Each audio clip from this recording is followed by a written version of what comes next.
Boa noite, pessoal. Tudo jóia? Hoje nós vamos estar conversando sobre a igreja primitiva, sobre os primeiros cristãos. Nós vamos estar conversando ainda mais do que isso, sobre a missão que Deus deixou para todo cristão. E como vocês podem ver aqui na tela, nós vamos estar estudando tudo isso no livro de Atos, né? Atos dos Apóstolos. A partir desse livro, então, de agora em diante, vou querer estar conversando com vocês sobre esse tema, sobre como Cristo nos capacita para a missão dele. Como nós somos capacitados para fazer aquilo que Deus pede que a gente faça. E tudo isso a gente vai estar vendo no olhar, no que está escrito no livro de Atos, né? Nós vamos estar entendendo um pouco melhor a nossa missão como cristão.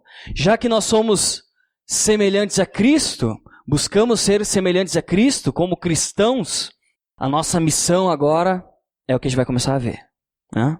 Antes de continuar, vamos abaixar nossa cabeça e entregar esse momento para Deus, que Ele realmente possa estar nos conduzindo, que não sejam os nossos pensamentos, que não seja o nosso conhecimento, que não seja só o nosso querer, mas que seja a vontade dEle, que tudo venha dEle, por meio do Espírito Santo.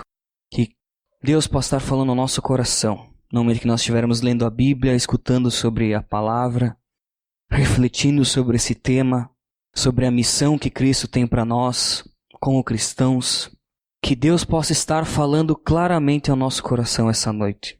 Pai, eu entrego a Ti esse momento que nós vamos ter aqui todos juntos, lendo a Tua palavra, tentando entender um pouco melhor, Pai, qual é a missão e o que Tu espera de nós, cristãos, nós que buscamos ser semelhantes a Ti, Senhor, semelhantes a Cristo. O que Tu espera, Pai, além disso das nossas vidas? O porquê, Pai, Tu nos chamou para sermos cristãos? Por que nós estamos aqui ao invés de ir para o céu, já que nós somos cidadãos celestiais? Pai, o que Tu queres da nossa vida? É isso que eu coloco diante de Ti. Para que diante desse pouco tempo que nós vamos ter aqui essa noite, o Senhor esteja falando ao nosso coração de uma maneira clara. Para que nós possamos começar um novo dia amanhã com a certeza do que Tu esperas de nós. Eu Te louvo, Pai, desde já por aquilo que o Senhor vai fazer. Em nome de Jesus. Amém. Certo, pessoal? Então tá. Nós vamos começar a estudar o livro de Atos. Eu gostaria de propor até uma pequena série sobre o livro de Atos, cujo tema é Capacitados para a Missão de Cristo. Então nós somos capacitados para aquilo que Deus nos pede para fazer. Cristo nos capacita para fazer aquilo que Ele pede que a gente faça. E o interessante é que a gente pode começar a entender isso desde os primeiros cristãos, há muito tempo atrás.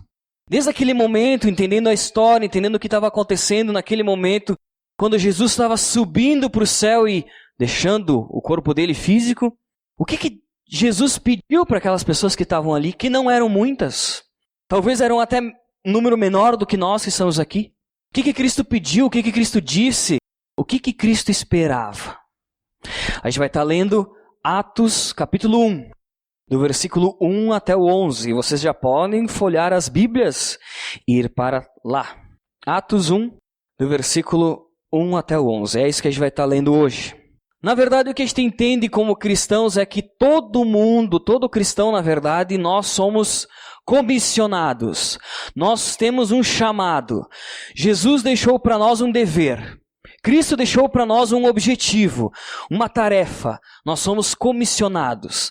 Nós somos como uns soldados num batalhão onde que Cristo é o nosso general. Nós podíamos ter tocado a música do nosso general é Cristo hoje, né? Ficaria tudo a ver com isso tudo. Mas voltando, Cristo é o nosso general e nós estamos aqui, abaixo da sua autoridade, para fazer aquilo que Ele quer que a gente faça. Não é aquilo que eu quero fazer. Não é aquilo que vocês querem fazer, não é aquilo que nós queremos fazer, mas é o que Cristo quer que a gente faça. A verdade é que todos nós somos comissionados. Todos nós temos um chamado. Todos nós existimos por um objetivo. E que objetivo é esse? Tudo bem, ser semelhante a Cristo é o início, mas a nossa caminhada, qual que é a missão de Cristo para mim? Qual que é a missão de Cristo para vocês? Qual que é a missão de Cristo para nós? Não sei se vocês conseguem entender, daqui a pouco aqueles que já leram Atos vão conseguir entender de uma forma melhor. Mas eu deixo essa pergunta: qual é a missão daqueles que buscam ser semelhantes a Cristo? Qual é a missão? Para entender um pouco melhor, que nem eu comentei, a gente precisa voltar um pouquinho no tempo e entender como surgiu o cristianismo, como surgiu a igreja. Se nós estamos aqui, algo aconteceu na história. E como é que foi tudo isso, né? Como é que surgiu os primeiros cristãos? Como é que surgiu a igreja de Cristo? Como é que surgiu o cristianismo? A gente pode começar a entender isso no livro de Atos, capítulo 1, e eu gostaria de ler com vocês agora do versículo 1 até o 3. Vamos abrir ali. Vamos estar lendo todo mundo junto, né? Diz assim, ó: em meu livro anterior, Teófilo, escrevi a respeito de tudo o que Jesus começou a fazer e a ensinar, até o dia em que foi elevado aos céus. Depois de ter dado instruções por meio do Espírito Santo aos apóstolos que havia escolhido. Depois do seu sofrimento, Jesus apresentou-se a eles, deu-lhes muitas provas indiscutíveis de que estava vivo, aparecendo-lhes por um período de 40 dias, falando-lhes acerca do reino de Deus. Antes de desmembrar um pouquinho esse texto, remetendo um pouco à metáfora que eu tinha usado antes, falando sobre uma batalha, uma missão, um soldado. Soldados, eles marcham juntos para proteger vidas. É isso aí, a função, né? Para guerrear, para proteger as vidas das outras pessoas. Basicamente, essa é a função de um soldado, proteger a nação dele, do que está acontecendo. Então ele vai entregar a própria vida em favor dos outros. Pelo menos deveria ser assim, não sei se hoje é, né? Acho que a gente tem uns milico aí, ou não tem mais milico para... Tem uns milico aí para dizer se é isso aí mesmo, né? Então tem que montar o fuzil lá, sei lá em quanto tempo, para quê? Não é para bonito, mas é para se um dia precisar proteger os outros. É por isso que existe. Um soldado, ele marcha para proteger a vida das outras pessoas. Nós que somos cristãos, a gente marcha para quê? Na nossa missão. Um cristão, ele marcha para que os outros tenham vida e vida eterna. Vocês conseguem entender? Um soldado, ele marcha para proteger a vida de uma nação. Um cristão, a missão dele começa quando ele inicia a sua marcha, inicia marchando para levar a vida eterna para os outros. A gente não protege a vida, a gente dá a vida. A gente explica a vida. Por meio do Espírito Santo, a gente consegue fazer com que as pessoas tenham vida eterna. Nós não marchamos para proteger, mas nós marchamos para dar vida para as pessoas. Por isso que a nossa missão como cristãos, ela é muito importante. Por isso que a nossa missão não é qualquer coisa, mas ela é muito valiosa, muito preciosa. Mais do que proteger, nós podemos dar vida para as pessoas por meio do Espírito Santo, né? E às vezes, na nossa batalha, a gente se acovarda tanto, que não sei nem o que a gente estava fazendo lá na batalha, né? Tem muitos que são peso morto.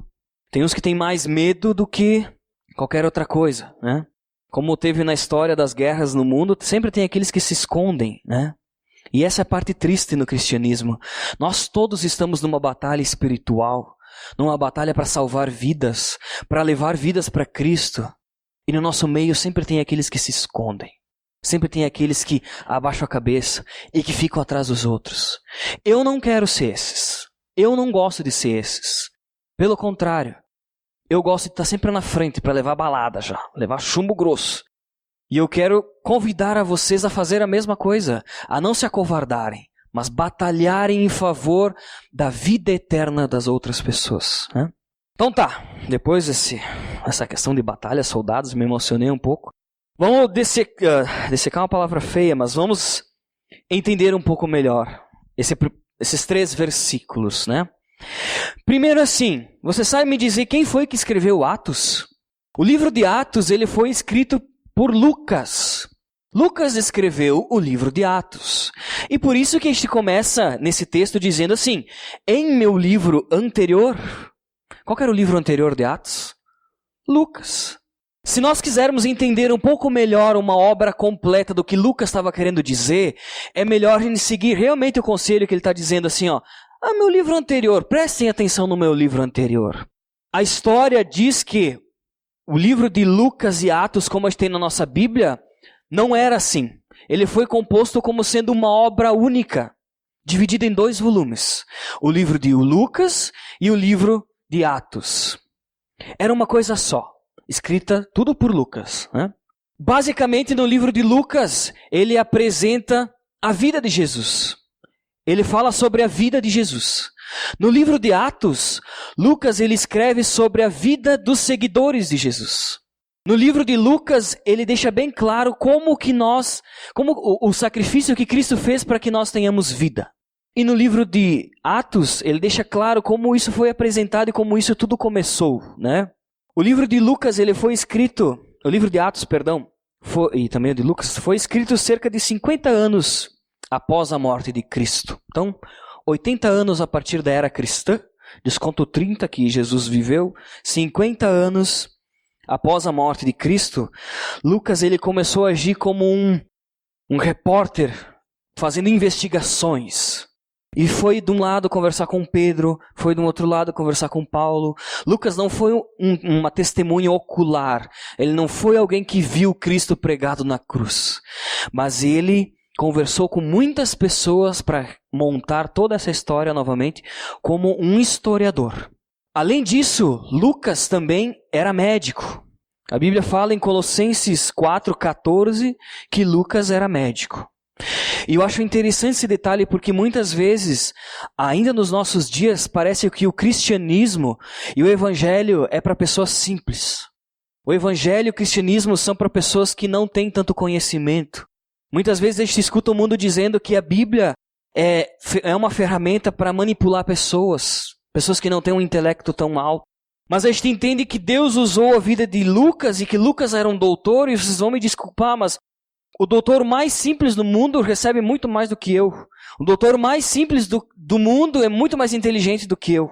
Porque eu quero dizer com isso que o evangelho não é para pessoas simples. O evangelho também é para pessoas cultas. Assim como era Lucas. Assim como era o doutor Lucas. E doutor Lucas andou muito com Paulo. Daqui a pouco o Lucas foi o médico particular de Paulo. Devem ter conversado muito, né? Então, o livro de Lucas nos diz como Jesus entregou a sua vida. Já no livro de Atos, vemos como Jesus nos deu o seu poder por meio do Espírito Santo. E o Espírito Santo é o que a gente vai estar conversando e vendo muito nesse livro de Atos. Por que Lucas escreveu o livro de Atos? Por que 50 anos depois alguém chega e tenta montar de novo a história? Por que alguém nos nossos dias escreveria algo de 100 anos atrás para tentar dizer como foi? Acontece que os cristãos que estavam lá, há 50 anos após a morte de Cristo, provavelmente eles estavam sentindo uma profunda frustração messiânica. Porque eu quero dizer com isso que os cristãos que estavam lá estavam dizendo, puxa vida, acho que nós somos enganados. Acho que a gente foi iludido. Acho que nós estamos acreditando no cara errado aí, acho que era outro. Eu estava ouvindo um estudo esses tempos e eu não sabia disso, que em Jerusalém, depois de Jesus, teve uma centena de messias que apareceu lá. Muitos se dizendo que eram messias. Tanto é que os caras fizeram até uma clínica para reabilitação de pessoas que se diziam messias. Para vocês verem como é que chegou o cúmulo. O pessoal lá devia estar vivendo um caos profundo, porque depois de ter passado tanto tempo com Jesus, vendo ele morrer, ser sepultado, ressuscitar, passar 40 dias com ele, como a gente leu antes, ele subiu para os céus e ficar esperando e nada mais aconteceu, os caras, puxa vida, eu acho que, será que a gente está fazendo a coisa certa? Eu acho que a gente foi iludido. E era esse murmurinho que estava acontecendo naquele momento. Por isso que Lucas escreveu o livro de Lucas e o livro de Atos, para deixar completamente clara a história e o propósito do que Cristo estava fazendo, né? Mais ou menos por aí. Vamos voltar aqui para o texto. Então diz assim, Atos 1, do versículo 1 até o 3. Em meu livro anterior, o livro de Lucas, Teófilo a gente não sabe direito muito bem, não tem como afirmar quem era. Muitos dizem que foi o cara que bancou o doutor Lucas para viver fazendo reunindo a história e escrevendo a história, né? Diz assim, escrevi a respeito de tudo o que Jesus começou a fazer e ensinar. E aqui eu quero parar nesse fazer e ensinar, porque Lucas está dizendo sobre as obras do que Cristo fez, e também ele está falando sobre as palavras de Cristo. Toda essa questão que diz ali nesse início desse versículo, que Lucas escreveu tudo o que Cristo fez, e tudo o que ele falou, de certa forma, suas obras e suas palavras, a gente chama hoje, de certa forma, como o Nó Santo. João Calvino, que foi um teólogo francês muito importante na teologia protestante, que influencia até os nossos dias, até hoje, ele chamou isso também de o Nó Santo. De um lado, Cristo tem as suas palavras, e de outro lado, Cristo tem as suas obras. As suas palavras e as suas obras fazem parte do Nó Santo, sabe? A gente pega e faz parte da mesma coisa. Se nós quisermos entender o que Cristo fez, se a gente quiser entender o que Cristo deixou para nós, a gente precisa entender, confiar e experimentar as palavras de Cristo e as obras de Cristo. É isso que ele está querendo nos dizer. É muito bonito quando a gente vive somente baseado nas obras de Cristo. Quando a gente entende que Cristo morreu lá na cruz por nós, isso foi muito bonito. Quando a gente sabe que Cristo foi alguém humilde que não tinha onde botar a cabeça para dormir. Isso é muito bonito. Quando Cristo teve uma vida perfeita sem pecado. Isso é muito bonito. Nós admiramos a vida de Cristo. Nós admiramos constantemente as obras de Cristo. Mas a gente se esquece muitas vezes das palavras de Cristo. O mundo admira as obras. E quando eu falo que o mundo admira as obras, porque na maioria das religiões ali fora, se tu perguntar se a pessoa conhece Jesus, até mesmo para um espírita, ele vai dizer que Jesus foi um cara muito legal, que fez coisas muito boas, e joia para ele, que bom. Agora, se tu falar a respeito das palavras de Cristo, quando ele diz que se não for por ele, ninguém chega ao Pai, que ele é a verdade e a vida, ele é o caminho, as pessoas não acreditam nisso. Quando ele diz que ele é o Filho de Deus, as pessoas não acreditam. Quando ele se proclama até mesmo o próprio Deus, as pessoas não acreditam. Cristo foi morto pelo quê? Pelas suas obras ou pelas suas palavras? Pelas suas palavras. O pessoal interrogou ele no momento que não deveria interrogar, de uma forma completamente errada. A gente sabe que o julgamento de Jesus foi o julgamento mais errado da história humana, mas ele morreu, foi crucificado não por aquilo que ele fez, mas por aquilo que ele disse. Por ele dizer que, ele disse, eu sou Deus, eu sou o Salvador, sou o Criador, sou o caminho, a verdade e a vida, ninguém vem ao Pai senão por mim. E foi por isso que ele morreu, pelas suas palavras. Mas nós cristãos que temos na nossa mão como conhecer as obras de Cristo e também como ler as palavras de Cristo, mais do que isso, a gente pode experimentar a obra de Cristo e acreditar também nas palavras dele. O que Lucas também ele fala, ele dá uma ênfase muito clara no que Cristo começou a fazer e a ensinar. O que eu quero dizer com isso é que nós não devemos acreditar somente ou admirar, o que Cristo fez por nós, mas nós devemos experimentar o que ele fez por nós. Nós não temos que achar que Cristo morreu lá na cruz e que a morte dele foi muito bonita. Não, ele não pede para que a gente admire a morte dele, mas ele pede que a gente experimente a morte dele, né? Experimente o sacrifício dele para que a gente tenha a vida eterna, né? Então Lucas nos começa o versículo nos incentivando a experimentar o que Cristo fez e o que Cristo ensinou. Ele começa falando sobre as obras e as palavras. Quando nós acreditamos que Cristo realmente é o Senhor, é o Salvador das nossas vidas, a gente começa a experimentar as obras dele, aquilo que ele realmente fez por nós. E assim na nossa vida tem transformação. Assim a gente começa a ser transformado e começa a ver o Espírito Santo de Deus agindo. Quando a gente experimenta a palavra e experimenta aquilo que Cristo fez. Quando tudo isso é verdade nas nossas vidas. Mas também, continuando um pouco mais o versículo, diz assim: Escrevi a respeito de tudo que Jesus começou a fazer e ensinar, até o dia em que ele foi levado aos céus, depois de ter dado instruções por meio do Espírito Santo aos apóstolos que havia escolhido. Depois do seu sofrimento, Jesus apresentou-se a eles e deu-lhes muitas provas indiscutíveis de que estava vivo. Apareceu-lhes por um período de 40 dias, falando-lhes acerca do reino de Deus. Qual foi a maior obra? Se eu perguntar para vocês, qual foi a maior obra de Cristo? Qual foi a maior obra de Cristo? Morrer e ressuscitar. Essa foi a maior obra que Cristo fez. Foi a maior obra. E somente Cristo pode vencer a morte. Somente Cristo teve o poder e tem o poder de morrer, de ser sepultado e de ressuscitar. A ressurreição de Cristo foi a maior obra que Ele fez por nós. Nada supera isso. Se Cristo não tivesse ressuscitado, o cristianismo não existiria. Nós não estaríamos aqui. Não teria por que existir cristãos. Se Cristo tivesse ainda naquela sepultura, nós não teríamos esperança.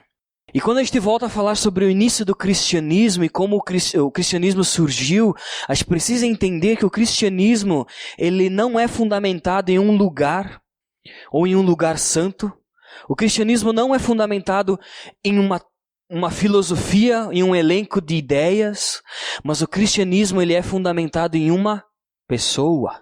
O cristianismo ele é centralizado em Cristo. Sem Cristo não tem cristianismo. Por isso que aquilo que Cristo fez, de morrer, ressuscitar, e depois de aparecer para todo mundo, olha pessoal, eu estou vivo, e ficar ali por 40 dias, foi a prova maior da sua obra por nós. E a gente vai ler mais para frente que Cristo deu várias provas indiscutíveis, como a Bíblia diz, e para nós gringos que gostamos de apreciar uma mesa farta e ter refeições com as outras pessoas, a Bíblia diz que Cristo comeu com as outras pessoas, esteve junto. Então, que forma mais clara de provar para as pessoas, né, que estou vivo do que comer com elas, né? Muito interessante essa questão.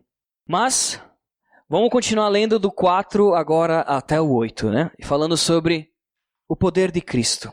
Atos capítulo 1, do versículo 4 até o 8, o texto continua dizendo assim. Certa ocasião, enquanto comia com eles, olha só, viu só, nos 40 dias, Jesus também comeu, que coisa boa, né? Tava lá e eu acho que essa quando eu estava lendo assim, eu disse, puxa vida, que prova indiscutível comer com os discípulos, mas tudo bem. Deu-lhes esta ordem, não saiam de Jerusalém, mas esperem pela promessa de meu Pai, da qual lhes falei. Eu acho assim, tentando me colocar no lugar dos primeiros cristãos, pensa só, se nós estivéssemos lá e a gente viu tudo que Cristo fez e falou, as obras dele e as palavras dele. Aí depois disso a gente vê que Cristo foi crucificado. Depois do terceiro dia, após ter sido sepultado, ele ressuscitou. E de repente ele vem comer com a gente 40 dias. E ele fica lá, nossa, que coisa legal e tal. E ele vai subir para o céu e é agora que nós vamos fazer uma rebelião, vamos todo mundo pegar umas facas, umas armas e vamos dominar. E vamos fazer o reino de Cristo durar por toda a terra. Aí o que Jesus diz? Não saiam de Jerusalém. Aí cortou os ânimos do pessoal. Aí tu deu uma rasteira, né? O pessoal todo motivado depois de ver Cristo lá e tal. Ele deu a seguinte ordem, não saiam de Jerusalém, mas esperem pela promessa do meu Pai, da qual lhes falei. Depois vou entrar em detalhe do porquê que Cristo fez isso. Mas continuando depois do ponto, diz assim, pois João batizou com água. Não tem esse versículo aqui? Pois João batizou com água, mas dentro de poucos dias vocês serão batizados com o quê? Com o Espírito Santo. Então os que estavam reunidos lhe perguntaram, Senhor, é nesse tempo que vais restaurar o reino de Israel? Ele lhes respondeu, não lhes compete saber os tempos ou as datas que o Pai estabeleceu pela sua própria autoridade, mas receberão poder quando o Espírito Santo descer sobre vocês. E serão minhas testemunhas em Jerusalém, em toda a Judéia e Samaria e até os confins da terra. Sabe por que Cristo deu a ordem de não saiam de Jerusalém, mas esperem pela promessa de meu Pai? Pois João batizou com água, mas dentro de poucos dias vocês serão batizados com o Espírito Santo. Porque sem... E depois lendo mais para baixo diz assim, né? Mas receberão poder quando o Espírito Santo descer sobre vocês. Não existe cristão, não existe cristianismo sem o poder do Espírito Santo. Não existe cristão que se denomina cristão que não esteja cheio do Espírito Santo. O cristianismo se baseia na figura e na pessoa de Cristo. Mas um cristão, ele precisa e ele tem que receber o poder do Espírito Santo para que assim ele experimente o que Cristo fez por ele. Muito difícil ou vocês conseguem entender isso? Muita teologia ou dá para tentar entender? Mas nós somente vamos viver o que Cristo fez por nós por meio do Espírito Santo. A gente só vai conseguir ser cristãos completos quando a gente receber o poder do Espírito Santo, quando a gente se converte. Alguém só vai conseguir buscar ser semelhante a Cristo se for pelo poder do Espírito Santo. Se não for pelo poder do Espírito Santo, não tem como ser cristão. Por isso que Jesus disse assim, esperem, porque vocês ainda não estão prontos. Mas vocês vão receber o poder do Espírito Santo. E assim serão minhas testemunhas por todo o mundo. Né? Cristo pediu para que eles experimentassem. A vida e o poder de Cristo não devem ser somente admirados, mas também experimentados. E experimentados pelo poder do Espírito Santo. A palavra, esse versículo ele é muito forte, né? O versículo 8 que diz, mas vocês receberão poder. Eu gosto e quero muito aprender ainda mais sobre o Espírito Santo, porque muitas vezes no nosso cristianismo a gente deixa de lado a figura do Espírito Santo. Muitas vezes a gente só se concentra em Deus Pai, ou a gente entende que Cristo morreu por nós, mas acaba quase por aí. A gente não entende a Trindade e como Deus ele é Deus Pai, o Filho e também o Espírito Santo. A gente sabe que na história da igreja, muitas doutrinas deram uma ênfase até maior para o Espírito Santo do que o resto da Trindade. E assim a gente começou a ver várias heresias acontecer, vários problemas acontecer na história da igreja. E até hoje acontece, né? Mas por outro lado, um cristianismo mais tradicional esquece do poder do Espírito Santo. Esquece do que o Espírito Santo pode fazer. Esquece do que o Espírito Santo faz nas nossas vidas diariamente. Se nós não tivermos esse equilíbrio e entendermos o papel fundamental do Espírito Santo para nós que somos cristãos, não tem como a gente cumprir com a missão de Cristo. Não tem como nós sermos semelhantes a Cristo. Não tem como nós sermos testemunhas de Cristo por todo o mundo, se não for pelo Espírito Santo. Somente pelo poder do Espírito Santo que nós conseguimos ser testemunhas e sermos transformados. Somente pelo poder do Espírito Santo. E a palavra poder, aqui quando Lucas escreveu poder, ele escreveu a palavra grega que significa dinamite. Dinamite vem de uma mesma palavra grega que significa poder. E a dinamite foi criada de certa forma, descoberta por um químico suíço. Quando ele estava manuseando algumas coisas lá, de repente ele viu que tinha um negócio que tinha um poder extraordinário. E quando tinha um poder extraordinário, ele colocou o nome de dinamite, que é uma derivação do grego para poder, né? Essa mesma palavra que o Lucas escreve, que nós vamos receber quase uma dinamite. Vocês conseguem entender o tamanho do poder? Quando a gente está ali e de repente faz um pá! A gente sabe que isso foi uma dinamite. Desculpa se eu assustei vocês. Passou por aí. Vocês não querem mais uma, né? Mas, quando a gente escuta um estouro desse, a gente não fica em dúvida. Peraí, o que foi isso aí? Nossa, estão explodindo alguma coisa. É o que a gente pensa, né? Sabe o que eu quero dizer? Que quando o poder do Espírito Santo ele age nas nossas vidas, a gente sabe que foi o poder do Espírito Santo. Entendeu? Porque eu fiz o barulho. Quando a gente escuta um e cai, nossa, estão estourando umas dinamite ali. A gente sabe que aconteceu alguma coisa lá. A gente sabe que foi uma explosão. A gente sabe que teve poder ali para detonar tudo aquilo ali. é a mesma palavra para aquilo que o Espírito Santo faz nas nossas vidas. Quando o Espírito Santo age, a gente não tem dúvida que foi o Espírito Santo, né? Quando acontecem as coisas da nossa vida que a gente não consegue explicar, a gente só sabe dizer que foi o poder de Deus que fez. Na verdade é o poder do Espírito Santo. O poder do Espírito Santo é inconfundível. É como um estouro de dinamite. Vocês vão lembrar disso, né? Sempre que escutarem uma dinamite por aí, vocês vão lembrar, é o poder do Espírito Santo. Mas o poder do Espírito Santo, ele não tem como ser confundido. É isso que eu quero dizer. Quando a gente sente isso, quando a gente percebe, a gente sabe. Isso é coisa do Espírito Santo. Não tem outro jeito. Isso é do Espírito Santo. Mas então tá. A gente viu que esse poder do Espírito Santo, e eu fiquei falando com vocês aqui um monte de coisa sobre o Espírito Santo, e sobre o que Jesus fez do Espírito Santo, e isso é até meio difícil de entender, porque é muita coisa. Nossa, Michel, que balaio de informação. Como é que a gente vai fazer para entender um pouco melhor como o Espírito Santo age e o que a gente tem que fazer para que o Espírito Santo seja nos capacitando e entendendo então a missão de Cristo? Bom, eu quero mostrar para vocês alguns tópicos, bem rapidinho, como Jesus viveu diante do Espírito Santo, como Jesus foi conduzido pelo Espírito Santo, como tudo aquilo que Cristo fez foi pelo Espírito Santo. Jesus vivia lançando dinamite no período que ele estava vivo por aí, né? Como homem. E tudo isso foi pelo poder do Espírito Santo. A começar pelo seu nascimento. Como Jesus nasceu? Foi concebido pela Virgem Maria, pelo Espírito Santo. Por isso que a gente brinca, mas não estou grávida, só se for pelo Espírito, né? Porque foi assim. Jesus nasceu por obra do Espírito Santo de Deus. O nascimento de Jesus já se deu pelo poder do Espírito Santo. Jesus, quando ele se batizou, vocês conseguem lembrar o que aconteceu naquele momento que João Batista batizou Jesus, e ele subiu e daí veio a voz de Deus, esse é meu filho amado, né? E ali começou o ministério de Cristo, mas quando Deus acabou de falar, o que desceu sobre Jesus? Uma pomba, que representava o quê? O Espírito Santo. O Espírito Santo também se fez presente quando Cristo começou o seu ministério, quando ele se batizou.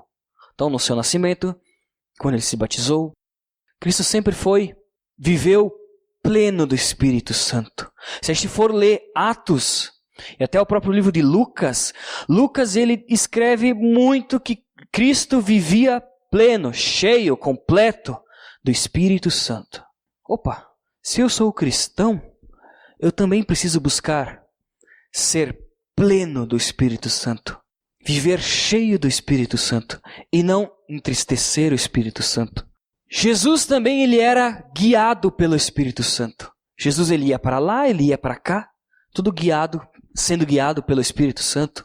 Jesus ele operava milagres pelo poder do Espírito Santo. Jesus ele ensinava pelo poder do Espírito Santo. Tudo aquilo que Cristo fazia era por meio do Espírito Santo. Jesus se regozijava no poder do Espírito Santo. Jesus ele celebrava a Deus, ele orava a Deus, ele agradecia a Deus, ele louvava a Deus sempre por meio do Espírito Santo. Era isso que ele fazia. Sempre pelo poder do Espírito Santo. Em Atos também diz muitas vezes que a mão do Senhor estava com ele, que estava com Cristo. É uma metáfora para dizer que o Espírito Santo estava caminhando sempre com Cristo onde é que ele fosse. E também o próprio Cristo cumpriu a Escritura, a promessa, aquilo que estava em Isaías. Vamos abrir lá em Isaías, pessoal. Isaías 61, do versículo 1 até o 2. Só para ler o que dizia ali, deixa eu fazer um contraponto. Quem achou pode ler para mim, faz favor. Isaías 61, do versículo 1 ao 2. Soberano ao Senhor está sobre mim, porque o Senhor me ungiu para levar boas notícias aos povos, enviou-me para cuidar dos que estão com o coração quebrantado, anunciar liberdade aos cativos e libertação das trevas aos prisioneiros, para proclamar o ano da bondade do Senhor e o dia da vingança do nosso Deus, para consolar todos os que andam tristes. Isso. Agora, Lucas 4, Lucas 4, voltando lá, o livro anterior ao de Atos, Lucas 4, 16 ao 21, como Cristo cumpriu a Escritura pelo meio do Espírito Santo, olha só o que ele disse, ó. Ele foi a Nazaré, onde havia sido criado, e no dia de sábado entrou na sinagoga, como era seu costume. Ele levantou-se para ler. Foi-lhe entregue o livro do profeta Isaías, aquele que a gente leu agora.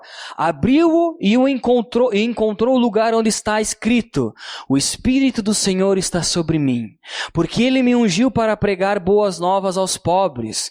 Ele me enviou para proclamar liberdade aos presos e recuperação da vista aos cegos, para libertar os oprimidos e proclamar o ano da graça do Senhor. Ele então fechou o livro, devolveu-o ao assistente e assentou-se. Na sinagoga, todos tinham os olhos fixos, nele. E ele começou a dizer-lhes: hoje se cumpriu a Escritura que vocês acabaram de ouvir. Cristo cumpriu a promessa por meio do Espírito Santo. Tudo aquilo que tinha dito que ia acontecer por meio do Espírito Santo, Jesus disse: é comigo o negócio. O Espírito Santo está comigo. Jesus Cristo, ele foi guiado pelo Espírito Santo. Ele recebeu poder pelo Espírito Santo. Ele foi cheio do poder do Espírito Santo. Cristo sofreu pelo poder do Espírito Santo, suportou a dor do sofrimento pelo poder do Espírito Santo.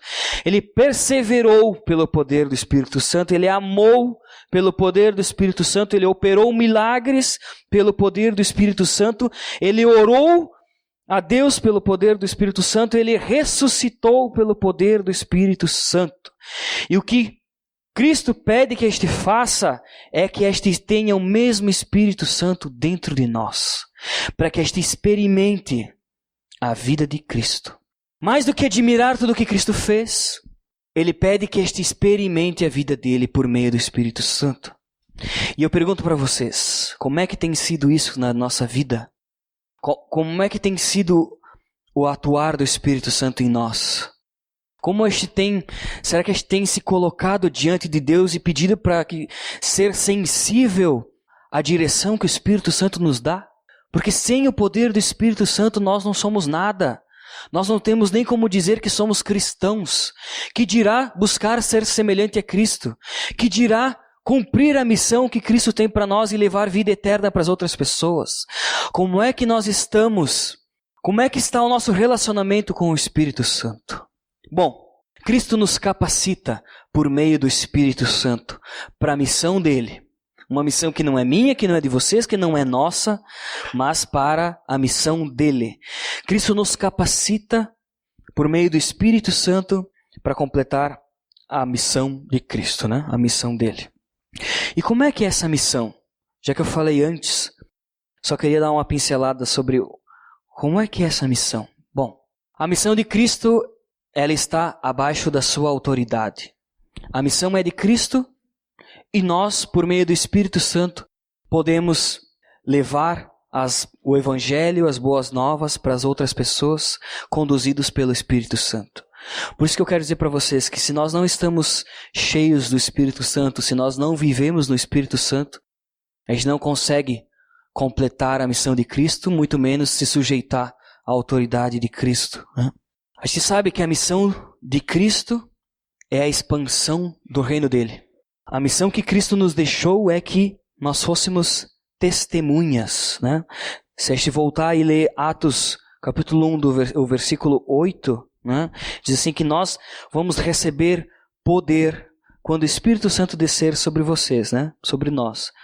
E seremos então o quê? Testemunhas. Cristo, ele pede que este então viva no Espírito Santo, caminhe no poder do Espírito Santo, para que assim nós possamos ser testemunhas de Cristo.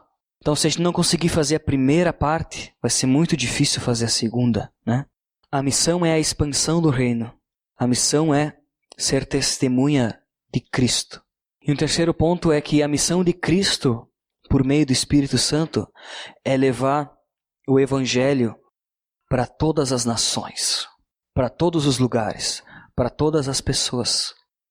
Que nem eu comentei, se a gente for ler um pouco mais para frente, a gente vai ver que o grupinho que estava naquele momento ali, nos 40 dias com Cristo, não passava de 120 homens. A maioria desses 120 homens não tinha andado mais do que 100 quilômetros longe da casa deles. Era tudo a pé.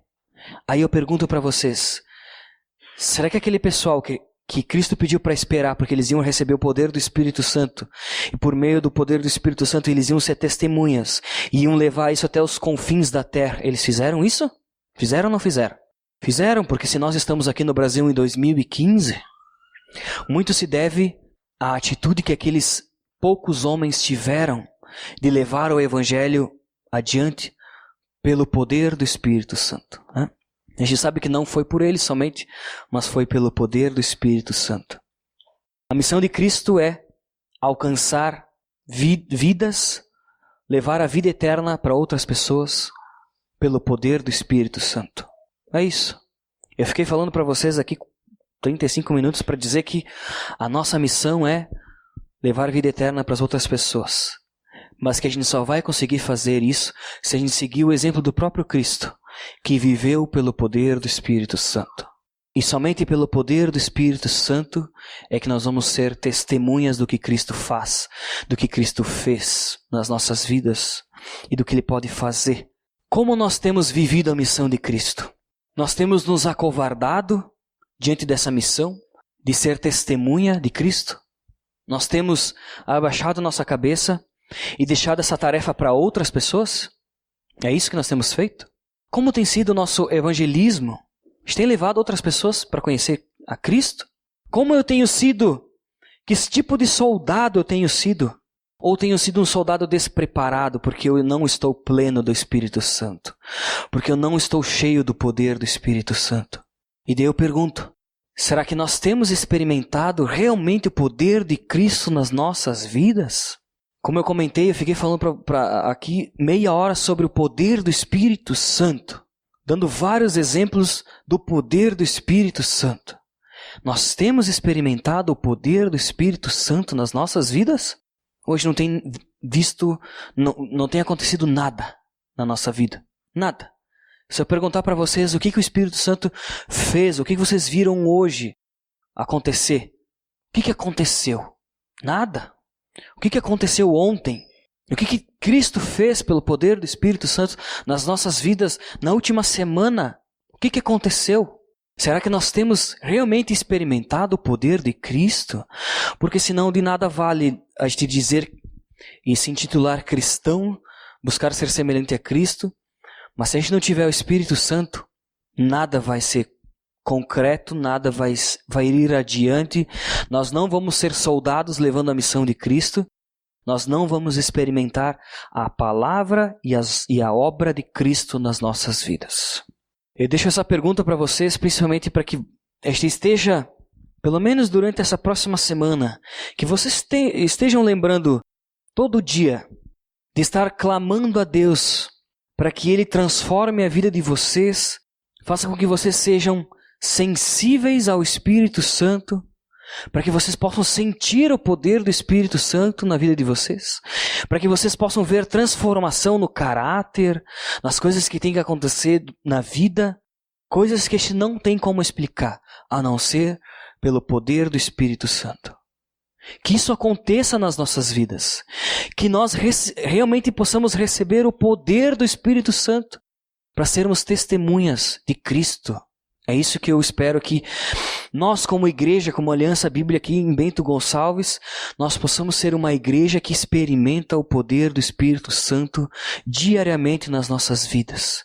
E que assim a gente cumpre a missão de Cristo para nós, de ser testemunha e de levar vida eterna para as outras pessoas por meio do Espírito Santo. Vamos estar orando, entregando isso para Deus. Senhor Jesus, eu te louvo, porque mesmo nós sendo assim tão pequenos e tão falhos, Pai, Tu nos deu o Teu Santo Espírito para nos transformar à Tua imagem e à Tua semelhança. Pai, diante de tudo isso que a gente leu hoje, é também essas poucas palavras que a gente esteve refletindo, Senhor. Eu quero estar te pedindo perdão, porque eu sei que eu não tenho vivido no poder do Espírito Santo. Eu sei que nós temos deixado a desejar, Pai, como cristãos que deveriam ser testemunhas do Teu poder, testemunhas do Teu amor, testemunhas de tudo aquilo que o Senhor faz, fez e irá fazer. mas nós temos deixado o Espírito Santo de lado com a nossa rotina. Nós temos deixado o Espírito Santo se entristecer pelas nossas atitudes.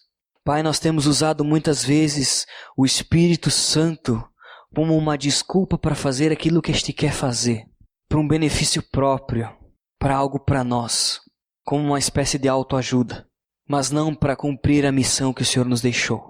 Por isso eu te peço perdão, Senhor, que o Senhor esteja transformando o nosso coração pelo poder do Teu Espírito, Senhor. Pai, que nós possamos ver diariamente, Senhor, esse poder nas nossas vidas e ver a transformação daquilo que Tu pode fazer, operando por meio do poder do Teu Espírito, Senhor. Que nós possamos reconhecer, assim como um estouro, Senhor, de dinamite, nós possamos reconhecer o poder do Espírito Santo sempre.